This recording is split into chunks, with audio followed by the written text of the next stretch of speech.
Hello दोस्तों, नमस्ते, प्रणाम। स्वागत है आपका हमारे यूट्यूब चैनल श्रेया लोकगीत में। तो दोस्तों, आज हम एक झूमर गीत लेकर प्रस्तुत हैं। गीत अच्छा लगे तो लाइक कर दीजिएगा और चैनल पर नए हैं तो सब्सक्राइब भी कर लीजिएगा। चलिए गीत शुरू करते हैं। अब ना पहनब काला साड़िया हो, देवरा मारेला नजरिया।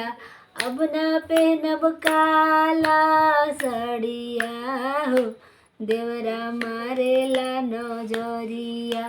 मारेला नजरिया निहारेला सुरतिया। मारेला नजरिया निहारेला सुरतिया। खींच के ले जाला फुलवरिया हो, देवरा मारेला नजरिया। खींच के ले जाला फुलवरिया हो, देवरा मारेला नजरिया। अब ना पहनब काला साड़िया हो, देवरा मारेला नजरिया। बगल से निहारे देवरा, बगल से निहारे। आगे से निहारे देवरा, पीछे से निहारे।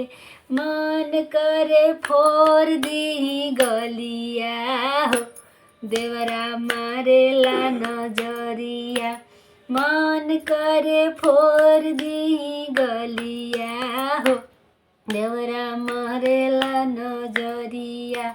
अब ना पहनब काला साड़िया हो, देवरा मारेला नजरिया। चिट्ठिया पर चिट्ठी लिखी सैया के भेजवली। चिट्ठिया पर चिट्ठी लिखी सैया के भेजवली। सैया के भेजवली, अपना बलमा के भेजवली।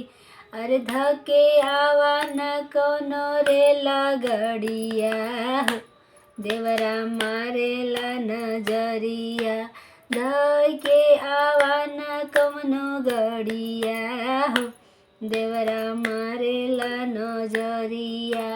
अब ना पहनब काला साड़िया हो, देवरा मारेला नजरिया।